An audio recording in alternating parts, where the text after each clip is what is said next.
Hello everyone and welcome to the Z-CarCulture show. This is episode 6 and today we finally have the Honda Fit. Yes, and it's not just any plain old Honda Fit. It's a special edition, right? Oh yeah. Oh, Brian, Look who we have here. you're back. You guys ain't loyal. You just left me there. What? You're a grown man. You can take care of yourself. Hey, that Beamer guy got me arrested. Anyway, That's I had to pay off a few cops. I'm free now, but I'm still a wanted man because, guys, but really, I need to improve on my fitness. Speaking of fitness, Oh no, no. come on. No. Enough of the dad jokes. We can just move it on. what?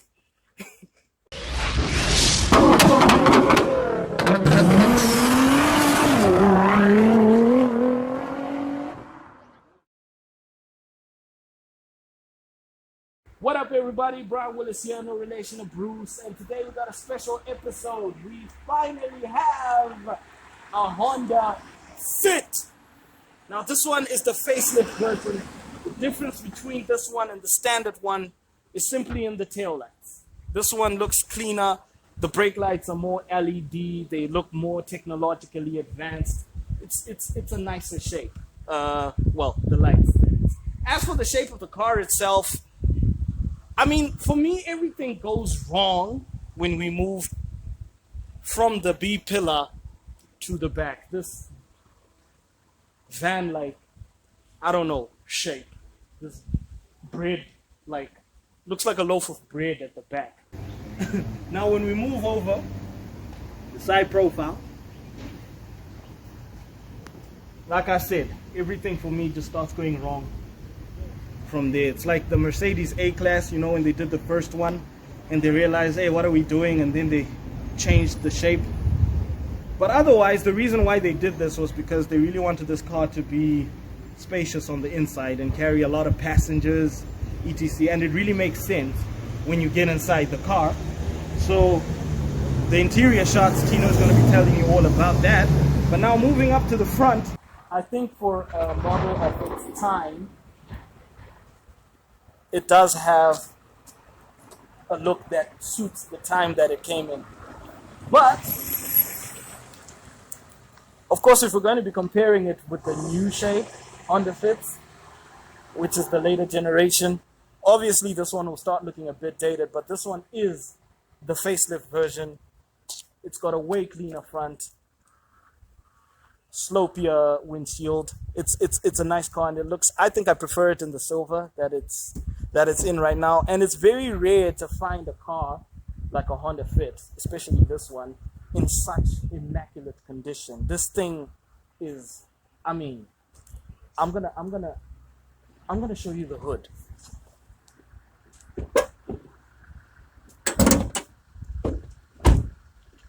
I'm getting a little bit too technical for my segment here. But just look at how clean this car is. Just look at that. Just look at that. When have you ever seen a Honda, this model, the 2002 model, this clean? When? Never.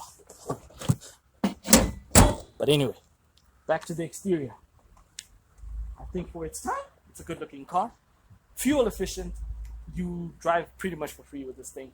It's just conservative with its performance. Although this is the red dot, it still chows a bit more fuel, but it's not really by that much. So yeah, I think that's it for my segment. Let's see how the car drives and the interior and everything else. So Tino and Kutsi, it's up to you. Okay, so now we move into the interior of the Honda Fit, and it's quite spacious. That's one thing I noticed right off the bat. I'm a really tall guy, as you know, and for me, I sit quite comfortably in the driver's seat right here. And I must say, it's actually a decent place to be in. I mean, the one complaint I do have is that the seats aren't as comfortable as I would like. And there is the obvious absence of an armrest, a center armrest, which really sucks. I I am an armrest fanatic, so I'm disappointed about that. But there are some redeeming qualities about the Honda Fit interior. Firstly is the gauge cluster, which is actually quite good looking. I actually quite like how it looks and how it's laid out logically. You've got your speedometer right in the middle, you've got your rev counter to the left, and you've got your other gauges on the right. And also the general design of having the white in the background there. It's kind of sporty because it's the sporty versions of cars everywhere around the world that have that white. And so that's something quite neat to have. This is a budget car, so in terms of materials, again, hard plastic everywhere. You won't find any soft touch materials. And because this is an old car, it's like a 2004 car, you don't have any buttons on the steering wheel as well. But I do like the shape of it. It's quite small and you can really get comfortable with your hands right here. And in terms of pedal feel, quite light as well. I like how it is. It's not started yet, so I can't really gauge exactly how good it is. But from what I've heard and from what I've experienced myself driving a few Honda Fits like this, it's actually quite good. It's actually quite decent. Even for me, as big as I am, it's quite roomy. Brian was talking about how this car looks like a loaf of bread and that actually helps in terms of interior space, because as you can tell as well, headroom is a lot. I've got a lot of it and I have a lot of room to play with. Another key thing that I like about these Honda Fits is that you've got a little window right over there. And so that window aids in visibility. So in the event that you've got somebody there, it's unfortunate that the A-pillar is quite thick, so somebody might be behind there, but you do have that little window helping you out. And because it's got a short bonnet area, it means that you're not really going to have anything that really obscures your vision in that regard. So anyways, let me hop into the passenger seat and talk you through how the rest of the interior is and how it feels. Right, now looking at the center dash of the Honda Fit, and I must say it's quite ugly. No lie, because stepping inside the second generation Honda Fit, there's actually a screen here, and I think it actually helps it look more modern. This one looks very old because you've got this little screen here, and of course you don't have much usability. It doesn't show much. It's just part of a radio, and it is a weird looking radio because you've got like this knob here. It's not really I can't really understand. I don't know what the sound button is for, and the design generally is a bit weird. So this is where you put your discs, if there are any people that are still using discs, but yeah, that's where you put it. You've got the air cons here, air con vents right here, and they do a decent job as expected. Moving down here, you've got your climate control settings. This is whether you want cool air or hot air, and you've got various elements and dials and adjustments that you can have here so that you can heat yourself or cool yourself. This is not a premium car, so don't expect massaging seats, heated and cool seats, electric seats. Nah, this is back to the roots, back to the basics. This is what we have. Moving down to the shifter, and it's a basic shifter as well. It's not anything quite fancy. It's just got a lever here where you just pop it into D, and that's all you need to know. It's got a manual handbrake, which is useful, I guess. The absence of the armrest, like I said, sucks, but it is what it is. One other thing I like about this interior is the amount of storage. So down here, you actually have a place to put things that you may need to put. I'm not quite sure. Then you also have your glove box here where it's quite deep as well. You can actually put quite a lot of stuff in here as well. Then that's pretty much it. Oh, the one odd thing that we did notice is that if you if you put this down, you notice that there's no vanity mirror. But if you put the driver's side one, there is one, which makes no sense because usually it's supposed to be the other way around. The passenger is the one with the vanity mirror because, well, they're the ones that need it. The driver needs to focus on driving. So that's the odd thing. Okay, so that's pretty much what's going on in the front seat, in the front area of the Honda Fit. So let's take a look at the back seats and see what's going on there. Right, moving into the back seats, and unfortunately for me, this is just for me because I'm such a tall guy, there's not a lot of room back here for me, unfortunately. My knees are hitting up against the front passenger seat, which is unfortunate, but it is what it is. I'm sure for normal people, you'll be quite alright back here. You've got a little hook here. I'm assuming that's where you actually put your, if you've got a plastic bag with your groceries, you can just hang it off here. or other things like that. Apart from that, this is a very basic back seat. There's nothing going on here at all. You don't even have a rear armrest. Come on, I don't know why this Honda Fit doesn't have armrest. I don't know, but it just it sucks. But anyways, apart from that, you do have power windows at the back, which I think is a luxury for this segment. And in terms of the comfort of the seats, it's not quite good. It doesn't really hug you. It's the definition of a bench seat. So you don't have anything that hugs you if the driver decides to be a little bit enthusiastic, especially during the corners. So yeah, you'll be apologizing to your other passenger quite a lot.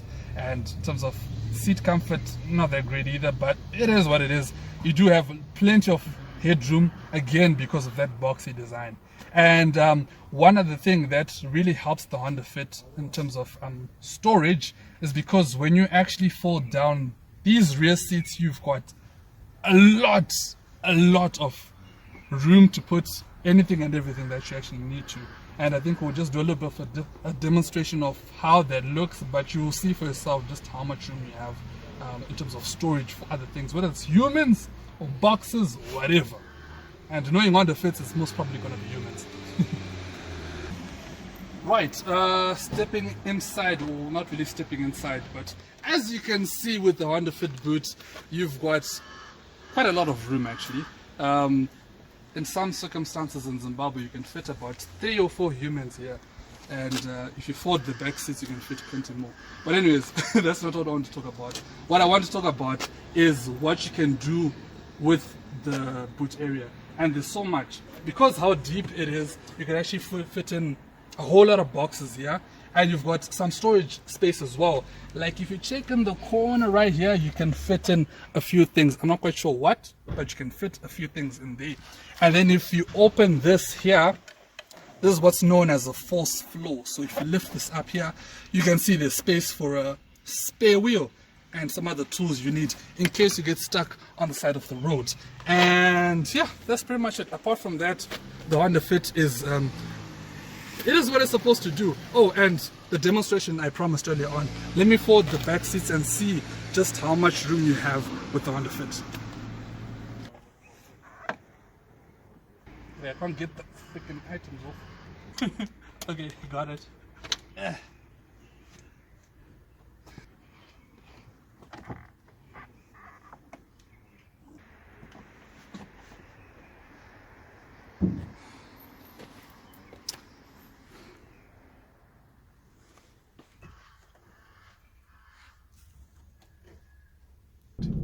Okay, so now you join us as we are driving the Honda Fit. We just want to have a feel of it and see how it drives. And the one thing we do notice right off the bat, I mean, it's not our first time being in a Honda Fit, but it's the first time being in something that actually has been maintained very well.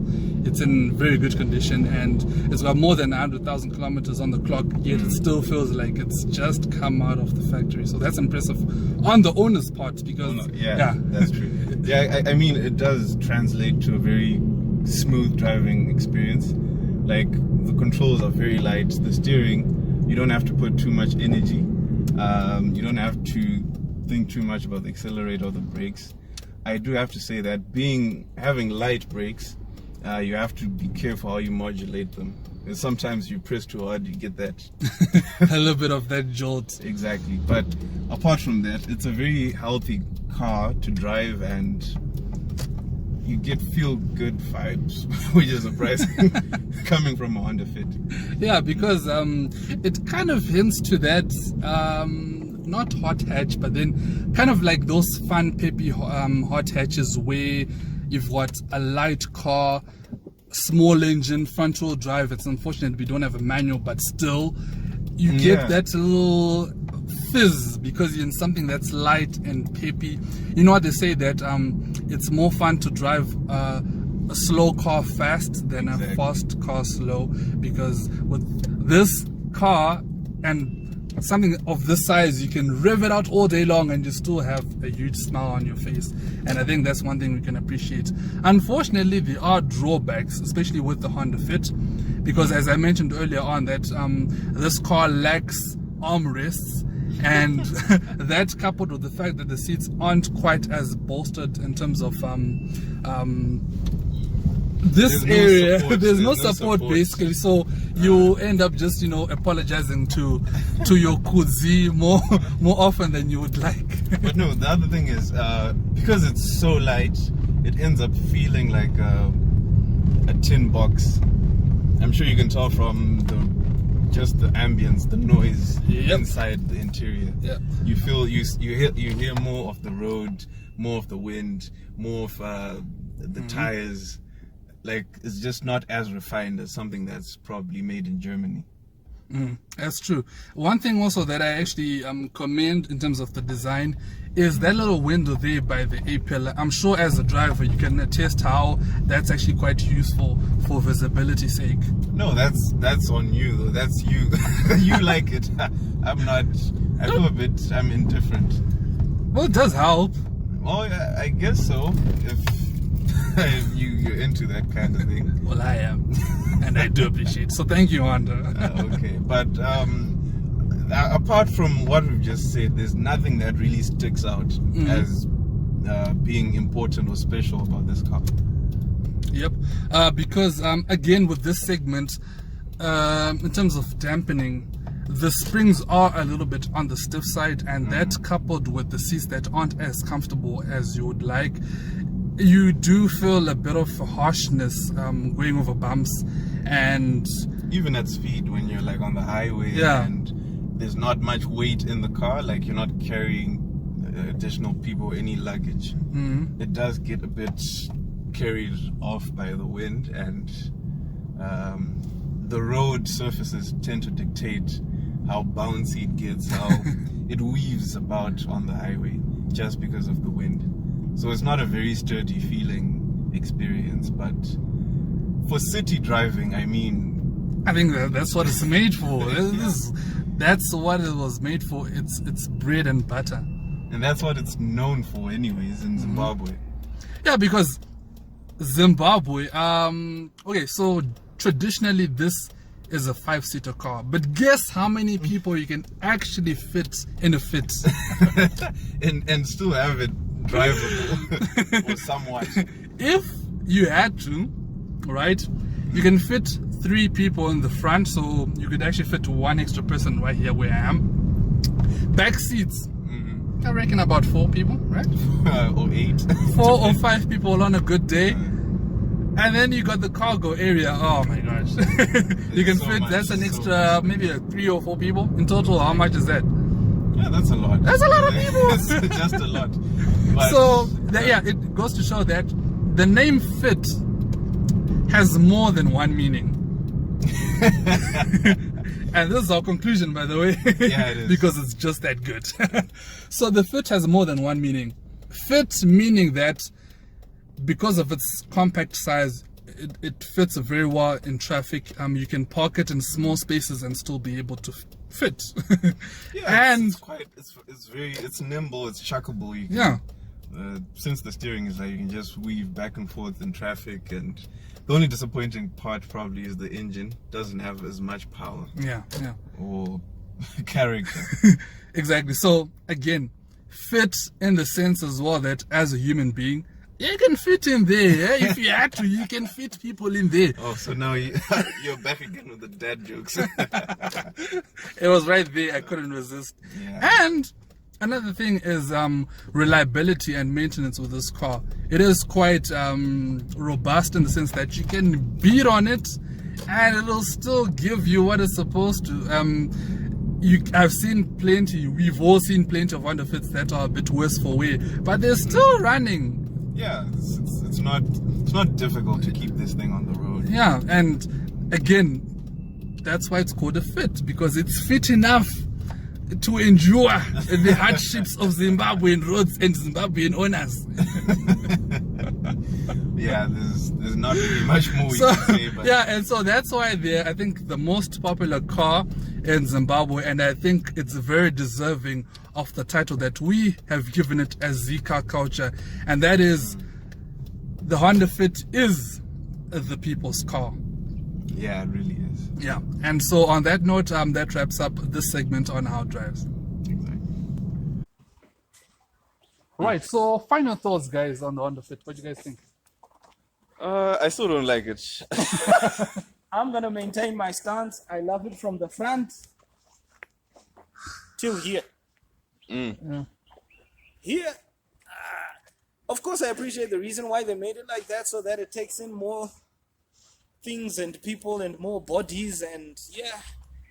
But You're not sold on the design. the Yeah. back part. The back. The front is alright. The back, no. Well, Even the new ones. as for the driving portion, it's a very user-friendly device. It's not intimidating by any stretch, so it's okay. I'll just say it's okay. Don't It works expect for too city much. driving. Yeah, it does. Yeah, it Even from the interior point of view, everything is logically placed. Everything is where you need it to be. So there's nothing else that you actually need from Honda Fit. That's what it's supposed to do. Exactly. And if you want one, well, you can join the millions of others who have one and get one. But I will tell you though, this one is the model to buy, because practically it does everything. I mean, you've seen the pictures of people loading up all sorts of things into this car, and trust me, it is perfectly capable of carrying whatever. I mean, it's just so powerful for its size. Definitely. And if you want to get this generation, then get the facelift version, because you do have a little bit of tweaks here and there that actually help aesthetically, like the lights, like you mentioned earlier on, and other bits here and there. But Even the indicators on the wing mirrors. yeah, exactly. So yeah, it adds to the appeal. So yeah, if you want a Honda Fit, and if you're considering one, and if you think the second gen is a little bit pricey, then look no further than the facelift Honda Fit first generation. You can't go wrong. All right. So that's it for today's episode of Z-CarCulture. Go first. Exactly. So don't forget, guys, to like and subscribe. Firstly, I would like to say thank you so much to the subscribers we have so far. The page is growing substantially, and we do appreciate all that. So continue subscribing, tell a friend, enemy, whatever. Like, comments, all that. It helps. Go on our social media as well. We're there, guys. Instagram, Facebook, Twitter. We're there. Z-CarCulture. Yeah. Articles, podcasts, reviews. We do it all. And if you got a car that you'd like us to review, please don't hesitate to reach out to us. We would love to tell you how much we love or hate your vehicle. Definitely, I will put all the details in the description below. But for now, hey, catch you guys on the next one. Cheers. Because we love cars. Yeah, hashtag we love cars.